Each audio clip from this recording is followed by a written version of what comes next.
My name is Frances Allard, and exactly 3 weeks after my grandfather's funeral, my mother sent out a group text message. Family meeting, Sunday, 3 p.m. Be on time.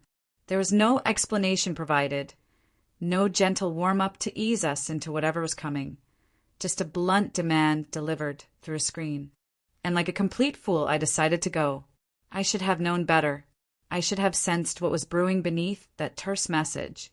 But grief makes you vulnerable, and part of me still wanted to believe in the illusion of family unity. The house looked precisely as I remembered it from countless visits over the years. The shrubs were neatly trimmed, the blue shutters freshly painted, and the porch swing that no one ever actually used still hung there, creaking slightly in the autumn breeze. Everything appeared normal on the surface, but something felt fundamentally different the very moment I stepped through that familiar front door. It wasn't the lighting, though the curtains seemed drawn tighter than usual. It wasn't the oppressive silence that hung in the air like a heavy fog. It was the deliberate arrangement, the staging of it all. My family members were seated stiffly and formally in the living room, their postures rigid and uncomfortable, with two complete strangers in expensive tailored suits already present and waiting, as if they'd been there for some time. "Frances," my mother said with that particular fixed smile she always used at church potlucks and school fundraisers, the one that never quite reached her eyes and always made me feel like I was being evaluated rather than welcomed. "Meet our family advisors." She gestured toward the two men with a flourish, as if they were old cherished friends she was delighted to introduce, as if this entire setup wasn't clearly an ambush with a professional dress code and predetermined agenda. One of the suited men stood up promptly to shake my hand, extending his palm with practiced corporate courtesy. I didn't move a muscle. I didn't reach out. Instead, I glanced over at my sister Karen, who was staring down into her lap like a thoroughly scolded child avoiding eye contact with an angry parent, and then at my younger brother Mason, whose eyes were noticeably red and puffy, but somehow remained dry, as if he'd cried himself out hours before I arrived. My stepfather stood positioned by the fireplace with his arms folded across his chest, looking like he'd been rehearsing the particular authoritative pose for several weeks in front of a mirror. "Would you like some coffee, dear?" my mother asked, her voice dripping with false hospitality. I carefully set my leather folder down on my lap and crossed my legs deliberately, settling in. "No, thank you. I'd like to know exactly why I'm here." "Because we're family," she said, her voice taking on that syrupy and clearly staged quality that I'd learned to recognize over the years. "And your grandfather would have wanted us to work together on this, to be united."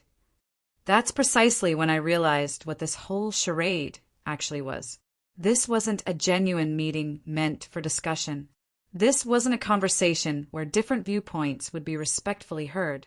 It was a carefully orchestrated presentation, a coordinated effort meticulously planned and executed to pressure me into handing over the one significant thing they hadn't been able to steal or manipulate away from him when he was still alive. His legacy, his life's work. And unfortunately for all of them, I had come thoroughly prepared for exactly this scenario. My grandfather, Harold Vance, wasn't merely the man who raised me when my own parents were too distracted or disinterested.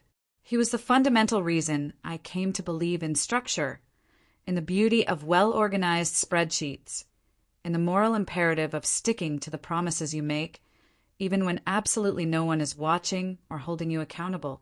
He founded Vance Materials when he was just 27 years old with nothing more than a rusted pickup truck that barely ran and a handshake loan from a trusting neighbor who believed in his vision. By the time I was born into this world, it had grown into a thriving multi-state supplier of commercial-grade lumber, premium insulation materials, and durable concrete composites. Every single contractor within 5 counties knew his name and reputation. His word was as good as a signed contract, and everyone in the industry understood that. As a young child, while my sister Karen constantly begged for sparkly shoes and the latest toys, and Mason contentedly played with his elaborate train sets for hours on end, I asked repeatedly to visit the warehouse. I absolutely loved everything about it. The sharp, clean scent of fresh-cut pine that filled your lungs, the steady mechanical hum of forklifts moving back and forth across the concrete floors, the way Grandpa's commanding voice carried effortlessly through the steel rafters when he walked the floor, greeting workers by name and checking on operations. When I turned 12 years old, he handed me my very first ledger, the pages crisp and clean, and said with a slight smile, "Let's see how that brain of yours handles columns and numbers instead of crayons and coloring books." I was completely hooked from that moment forward. The numbers told stories, revealed patterns, showed the truth of things in a way that words could obscure. My mother, Denise, never really understood my fascination with the business. She preferred nice things, expensive things, and she liked acquiring them fast, without the patience required to actually build wealth properly. She once told me, dismissively, "Your grandfather builds warehouses and deals with lumber. I build a life worth living." That supposed life of hers included 3 credit cards perpetually maxed out to their limits, a leased Mercedes that she couldn't actually afford but needed for appearances, and a constantly revolving door of what she called necessary crisis purchases. Spa retreats that were labeled as essential emotional recovery after minor inconveniences. Designer handbags bought on clearance that still cost more than most people's monthly rent, and expensive charity galas attended primarily for networking. Opportunities rather than genuine philanthropic interest. The will was officially read exactly 2 weeks after the somber funeral, in a traditional wood-paneled conference room that smelled strongly of expensive furniture polish and aged antique leather. My mother wore dramatic black silk and oversized designer sunglasses, as if she'd stepped directly off the set of a low-budget soap opera, playing the role of the grieving daughter with theatrical flair. Karen sniffled softly and consistently through the preliminary preamble, dabbing at her eyes with a tissue. Mason just looked thoroughly confused by the legal language, his brow furrowed as he tried to follow along. The estate executor, Mr. Holbrook, maintained a steady, professional voice as he methodically moved through all the formalities: minor bequests to distant relatives, a substantial scholarship donation to Grandpa's alma mater, a modest trust thoughtfully established for a loyal retired employee who'd worked alongside him for decades. And then Holbrook continued, his tone unchanged. "To my granddaughter, Frances Clare Allard, I leave the remainder of my entire estate, including but not limited to all remaining shares in Vance Materials, my personal investment accounts in their entirety, all real property holdings and personal effects." The room absolutely froze in that instant. I felt the shift in energy before I actually heard any verbal reaction, like the air pressure had suddenly changed. "This is a joke," my mother spat out venomously, pushing her oversized sunglasses up aggressively to her forehead. He must have been confused, not thinking clearly. "Read it again, please." "I've read it several times already, Mrs. Vance," Holbrook replied calmly, completely unfazed by her outburst. "Your father was entirely explicit in his wishes and fully competent when he made these decisions." Karen gasped dramatically, as if delivering a rehearsed line from a stage play. "He loved all of us equally. He wouldn't pick favorites like this. It's not fair." Mason didn't say a single word in response. He just sat there rubbing his hands together nervously, as if he genuinely didn't know what to do with them or how to process what he'd just heard. "This isn't happening," my mother whispered, though her voice carried clearly through the silent room. "This can't be real." But it absolutely was real. In that pivotal moment, I wasn't just his beloved granddaughter anymore. I was now the sole heir to absolutely everything Harold Vance had painstakingly built from the ground up over decades of hard work.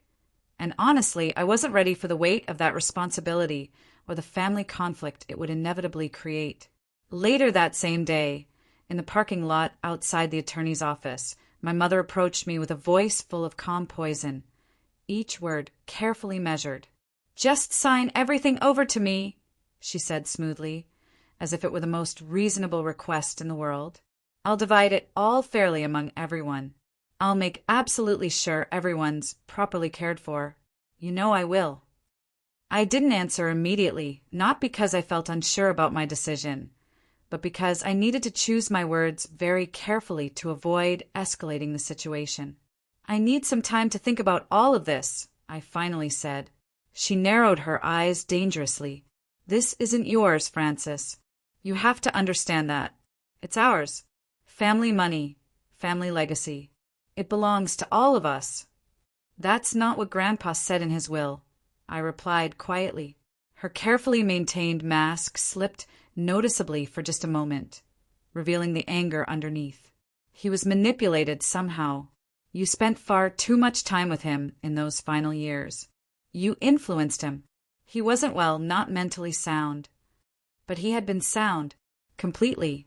He'd updated the will just 6 months before his death, fully lucid, fully intentional, with his longtime attorney present to verify his mental competency.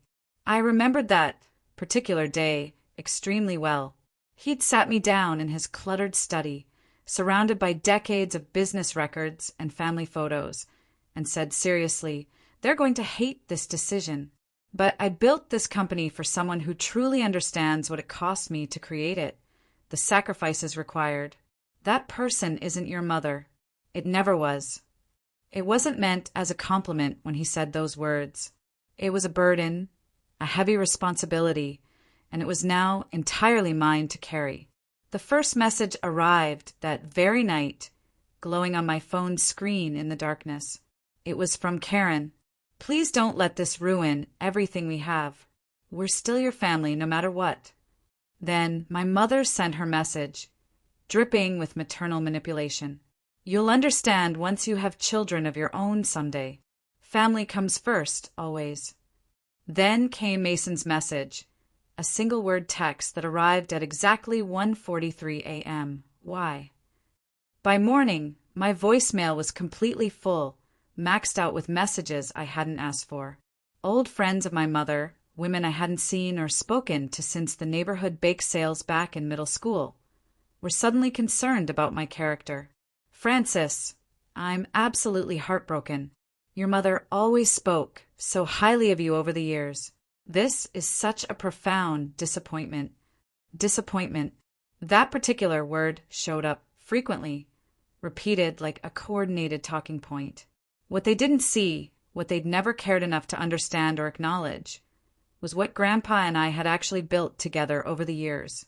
Not just a simple business relationship based on blood ties, but a genuine bond forged carefully in mutual respect and shared values. I didn't inherit his legacy like some random lottery winner. I earned it piece by piece, one spreadsheet at a time, one late-night phone call discussing quarterly reports, one early morning warehouse visit at a time, learning the business from the ground up. But none of that seemed to matter at all in the court of family opinion, where perception trumped reality every single time. 2 days later, Mason showed up unexpectedly outside my apartment building. No phone call to warn me, no text message asking if I was home, just his hunched figure appearing on the lobby security camera feed, hands jammed deep in his jacket pockets, looking exactly like a kid who'd forgotten to do his homework and was dreading the consequences. When I opened the door to the hallway, he didn't step inside my apartment. "I'm not here to argue with you," he said immediately, his voice quiet and strained. "Okay," I replied, waiting. He glanced up briefly, his eyes noticeably bloodshot from lack of sleep, but his gaze was focused and serious. "Mom's completely losing it. She's already calling multiple realtors, looking at listings. She says she needs to refinance the house urgently before you freeze all the assets and cut everyone off." I blinked in genuine surprise. I haven't frozen anything. I haven't taken any action at all yet. "She doesn't believe that for a second," Mason said, shaking his head slowly. "Look, Francis, I just wanted to warn you properly. She's planning something. I don't know exactly what, but it's coming." Then he simply left, turning away without another word. No hug, no handshake, no attempt at reconciliation. He just walked back down the hall slowly, looking like someone who wasn't sure if he belonged anywhere anymore, caught between loyalty to his mother and the truth he couldn't quite ignore. I closed the door carefully and stood there in my entryway, silent and still. Not sad, not angry, just profoundly empty inside. It was beginning, the unraveling I'd feared. That night, Liam, my boyfriend, and the only person in my life who hadn't suddenly started treating me like a walking ATM with a soul attached, brought over Chinese takeout and held my hand gently while I stared blankly at my container of fried rice, unable to eat. "I want you to meet someone," he said gently, breaking the silence. "Her name's Angela Dwyer. She's an experienced probate lawyer, an old friend from law school I trust completely. She's not someone who pushes for a fight unless you actually need one. She's for protection, for making sure you're covered legally." I didn't answer immediately with words, but I nodded slowly, accepting the suggestion. The next morning, I called Angela's office. We met in a quiet, understated office located above a charming florist shop downtown. There were no intimidating mahogany desks or cold glass walls designed to make clients feel small. Just healthy plants in ceramic pots, warm natural light streaming through the windows, and someone who listened carefully without interrupting my story. After hearing everything I had to say, she leaned back in her chair thoughtfully, fingers steepled together. "You're already in the middle of a coordinated pressure campaign," she said plainly. "These are classic family guilt tactics, textbook manipulation. But based on the will itself and everything you've told me about your grandfather's intentions, you're on very firm legal ground. You're protected." "I don't want to fight them," I said honestly, my voice tired. "I just want all of it to stop." "Then we prepared thoroughly," she said with quiet confidence, "just in case it escalates. Document absolutely every message, every voicemail, every unexpected visit. Keep records of everything. And no signing anything, no matter what they call it or how reasonable they make it sound." I agreed completely. It sounded simple and straightforward until the next message arrived on my phone. It was a photo this time. My mother's shopping casually for expensive patio furniture at an upscale outdoor store.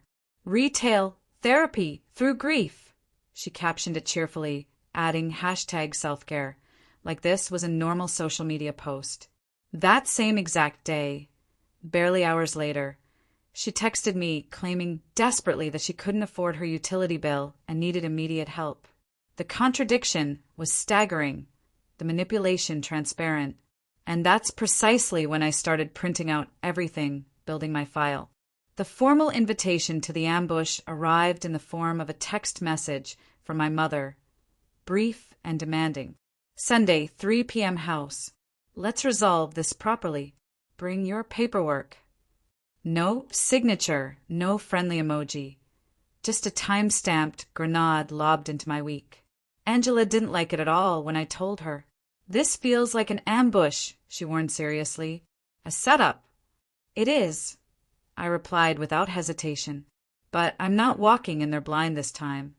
She offered to come with me, to sit beside me as my attorney. I declined politely. "I need to face them myself, to look them in the eye. But I want you waiting nearby ready." "One text message," she said firmly, "and I'll be at that door in 60 seconds flat." I arrived at my mother's house at exactly 2:59 p.m., neither early nor late. The curtains were already drawn tight, blocking out the afternoon light. The porch smelled faintly of her signature perfume, a scent that told me she'd been standing outside earlier, likely pacing and rehearsing her lines. She opened the front door before I could even knock, as if she'd been watching for my car. "Francis!" She beamed warmly, her hair freshly styled at the salon, teeth glinting bright, white like a campaign poster for local office. Right on time as always.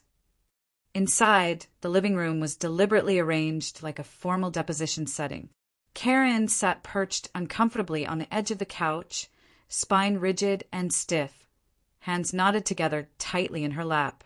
Mason sat beside her, eyes cast down toward the floor, avoiding all eye contact. My stepfather hovered near the fireplace like a hired bouncer, arms crossed, playing his assigned role. And there they were, exactly as I'd suspected.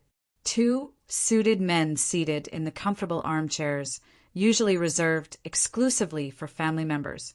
They had legal pads, expensive leather briefcases, wedding bands visible on their left hands, and smiles that stretched just a bit too wide to be genuine.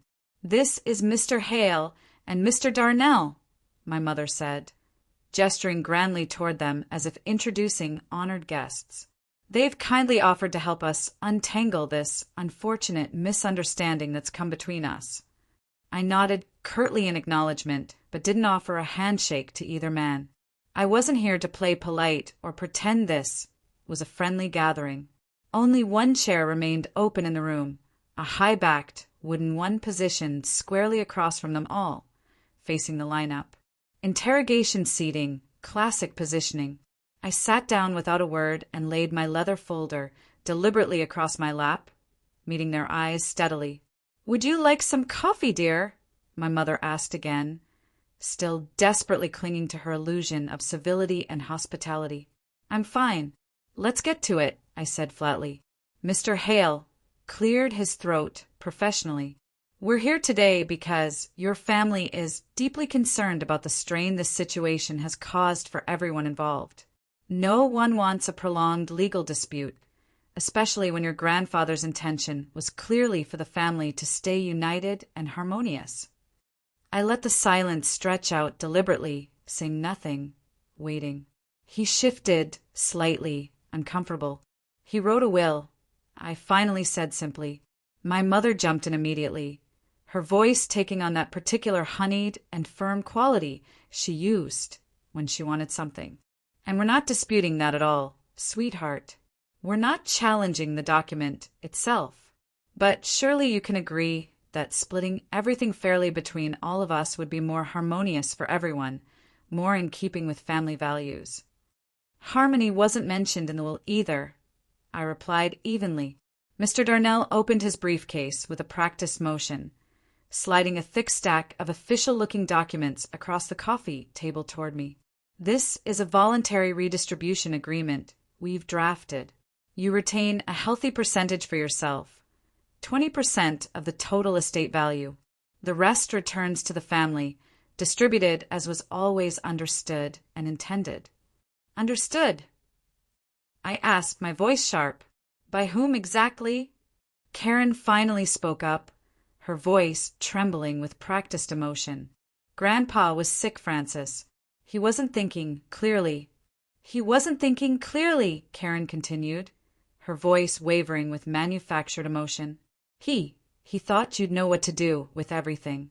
He trusted you." "I do know what to do," I said calmly, my voice steady and controlled. "Which is precisely why I won't be signing that document you've put in front of me." Mason stirred uncomfortably in his seat beside Karen. "Mom says if we don't sort this out now, immediately we might lose the house, the family home." "And why is that exactly?" I asked, still maintaining my calm demeanor, though my eyes narrowed slightly. "Did someone take out a second mortgage again without telling anyone?" My mother's carefully composed expression cracked for just a split second before snapping rigidly back into place, her mask restored. "Frances, don't do this. Don't make this uglier than it needs to be." Mr. Hale jumped in quickly, sensing the shift in dynamics. "It would be quite unfortunate if this situation were to move to court proceedings. Claims of undue influence could seriously muddy the estate's reputation, damage your grandfather's legacy publicly." There it was, finally out in the open. The threat, dressed up neatly in legal jargon and delivered with polished leather briefcases and expensive suits. I placed my hand deliberately on my folder, fingers resting on the leather surface. "Before I respond to any of this," I said slowly, looking directly at my stepfather Craig, "I'd like to clarify one thing for everyone in this room."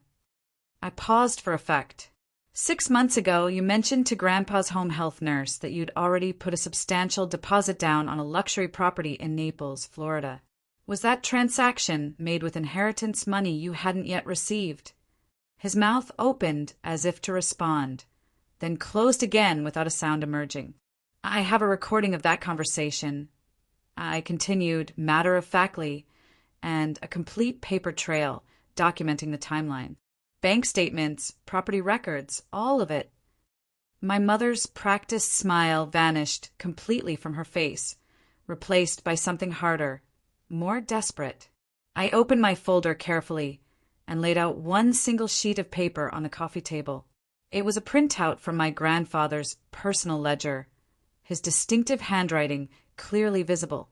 Loan to Denise, $30,000, I read aloud. She told him it was urgently needed for Mason's college tuition and expenses. I slid out the next document.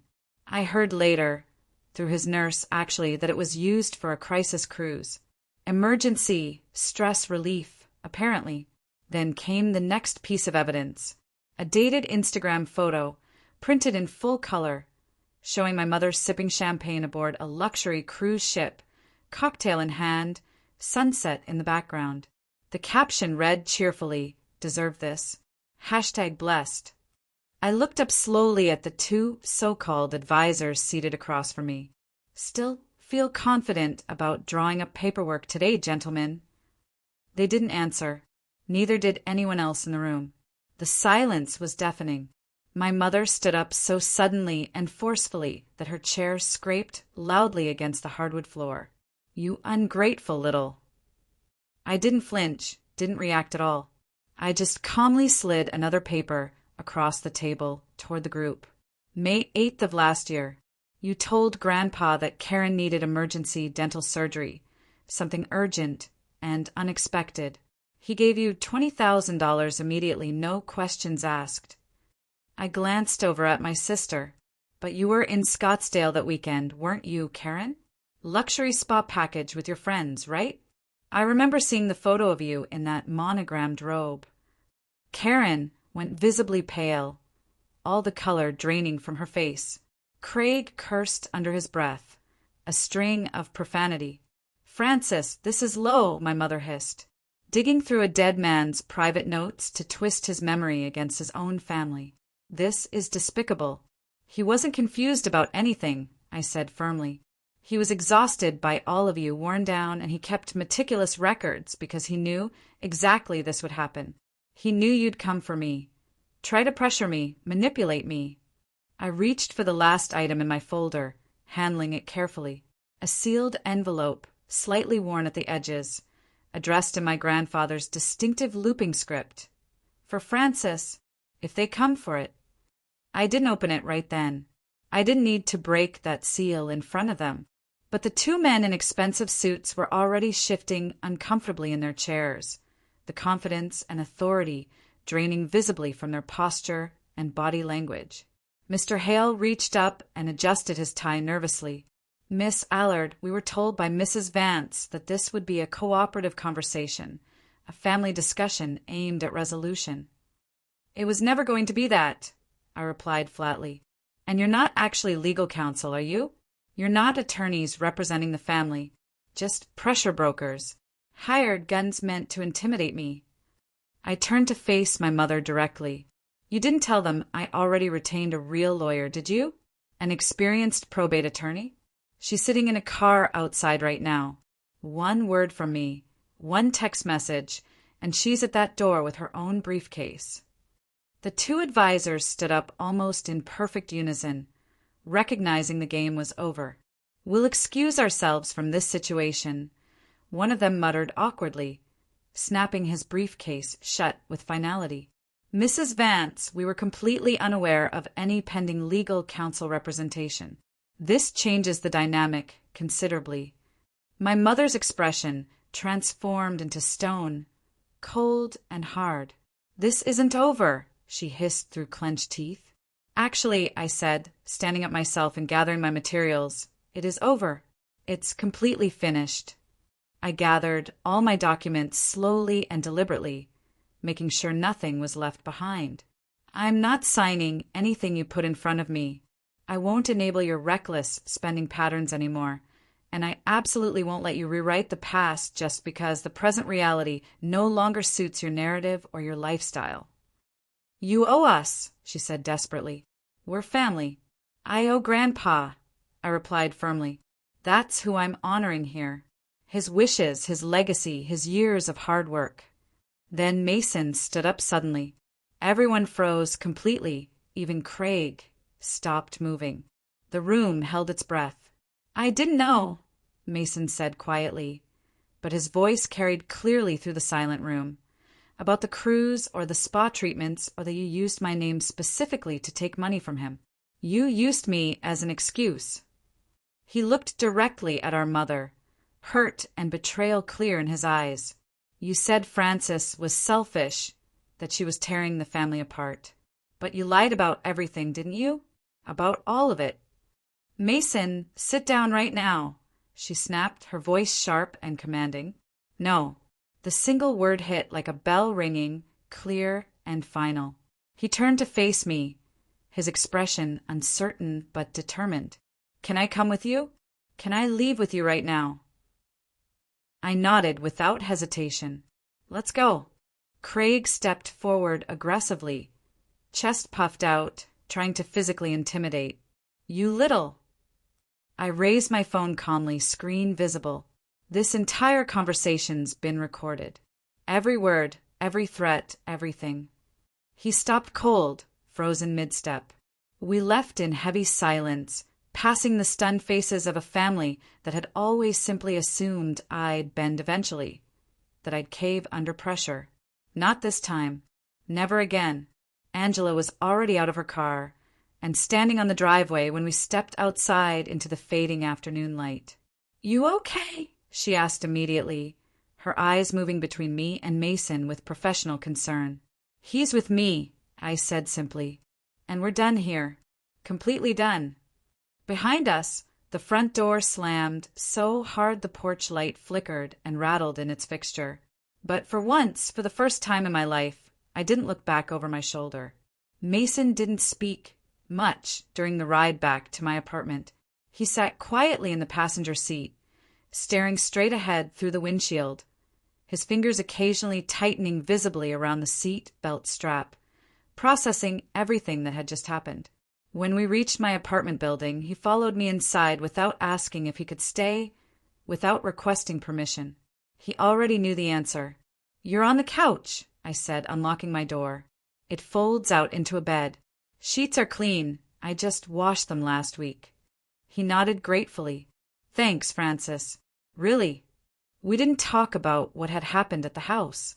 Not that night, anyway. It was too fresh, too raw. We just sat together in the quiet of my living room. I made tea, chamomile for calm. He drank it slowly. I scrolled through work emails on my laptop, trying to focus. He stared at the ceiling, lost in thought. The silence between us wasn't heavy or uncomfortable. It was healing necessary. By morning, after a restless night of thinking, I had a concrete plan forming. I returned to Grandpa's house, the substantial property I now legally owned but hadn't touched or visited since the funeral. The thought of going back had seemed too painful, too final. I unlocked the front door with the key he'd given me years ago. The air inside was stale with accumulated memory and a thin layer of dust coating the surfaces. Everything was exactly as he'd left it, frozen in time. I went straight to his study, the room where we'd spent countless hours together. The familiar smell of old paper, cedarwood, and coffee grounds still lingered in the air, clinging to the furniture and books. His large oak desk sat exactly as he'd left it, papers still scattered across the surface. I opened the center drawer carefully and found what I was looking for. The journal. His personal record book, the one he'd kept for decades. Flipping slowly through its worn pages, I saw everything documented. Dates, numbers, names, detailed annotations in his sharp, unfussy handwriting that I'd recognize anywhere. And then I found a new note I'd completely missed the first time I'd looked through it, scribbled in the margin near the back pages. The note read in his familiar handwriting, Frances has what Denise never learned, what she never took the time to develop. Restraint, clarity, patience. If she chooses to lead this company, This business may actually survive me and continue thriving. If she chooses to lead with love and principle, it may outlive us both and become something even greater than what I built." I sat there in his old leather chair for a long time, just breathing slowly, letting the weight of his words settle over me. The responsibility felt enormous, but no longer crushing. It felt right, purposeful. That afternoon, after carefully locking up the house, I met Angela for lunch at a quiet cafe downtown and showed her the journal, explaining its contents and significance. She listened carefully, taking notes, asking clarifying questions. She helped me file it as supplementary evidence with the probate court, creating an official record that would seal any potential loophole that might be exploited later by my mother or her advisors. The documentation was thorough, leaving no room for legal challenges. We also drafted the paperwork for a small but meaningful educational trust in Mason's name, structured carefully to provide just enough financial support for his degree and living expenses without tying him to anyone's controlling leash or making him dependent. It was designed to give him freedom, not obligation. Angela nodded approvingly as I signed the final documents. "This is clean, fair, and genuinely generous," she said. "Your grandfather would appreciate the thought you've put into this." When I got home that evening, feeling lighter than I had in weeks, Mason was sitting on the couch reading one of Grandpa's old trade magazines, completely absorbed in an article about construction materials. "You know," I said, leaning casually against the door frame, "he always wanted to expand the business into sustainable green materials. Eco-friendly lumber, thermal-efficient concrete, recycled composites. But the old board of directors wouldn't move fast enough for him. They were too conservative, too stuck in their ways." Mason looked up from the magazine, interested. I remember that clearly. He used to rant passionately about it during family dinners, saying the industry was changing and we needed to change with it. I smiled at the memory. "What would you say to an internship with the company? Real work, meaningful projects. No shortcuts, no special treatment just because you're family." He blinked in surprise, processing the offer. "Are you serious right now?" "Completely serious," I confirmed. A slow smile spread gradually across his face, transforming his expression. Relief, hope, maybe even a trace of genuine pride showing through. "Then yeah," he said firmly. "I'd really like that. I'd like to learn the business properly." We clinked our mugs of cold tea together in silent agreement, sealing the deal informally, but meaningfully. It wasn't the kind of legacy my mother had wanted or envisioned, one where she could control everything and spend freely. It was something better, something built on merit and genuine interest rather than entitlement. 1 full year later, after months of careful planning and strategic meetings, I officially reopened the doors to Vance Materials, not as the quiet granddaughter who'd inherited by accident, but as its next chapter, its future. The company would evolve while honoring its foundation. Mason now runs our new eco-friendly division while simultaneously finishing his business degree at the State University. He's becoming exactly the kind of man Grandpa used to hope he'd eventually be. Quietly capable, steady under pressure, focused on long-term goals rather than short-term gains. He arrives early, stays late, and asks questions that show he's genuinely thinking about the business. Karen reaches out sometimes in small, careful ways. Brief text messages, occasionally a birthday card. I don't open the door wide to her, not yet, but I don't shut it completely either. There's still hurt there, still betrayal to process. But maybe someday we'll find a way forward. Maybe. My mother has effectively disappeared into another zip code for now, relocating to somewhere warmer, where she can start fresh with whatever resources she managed to preserve. And honestly, that's fine with me. Some distance is healthy, necessary even. Some inheritances are measured purely in money, in stocks and bonds and property deeds. Others are measured in scars, in difficult choices made under pressure, in the silence between what you want to say and what you actually say. Grandpa didn't leave me his empire out of simple favoritism or blind love. He left it to me because I was the only one who wouldn't burn it to the ground for quick cash, who understood what it took to build something lasting. In his journal, on one of the final pages he wrote before his death, he once wrote something that I return to often.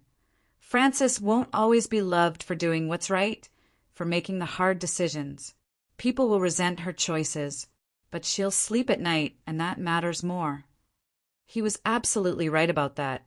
I do sleep at night now, peacefully and without guilt. The real wealth he gave me wasn't ultimately in stocks or property holdings or bank accounts. It was in clarity of purpose, in understanding boundaries, in the strength to stand firm when everyone around you is demanding you bend. Those are the gifts that truly matter, that can't be stolen or spent. And in the end, I didn't just passively carry his legacy forward like a burden. I built my own alongside it, something that honors where we came from while reaching toward where we're going.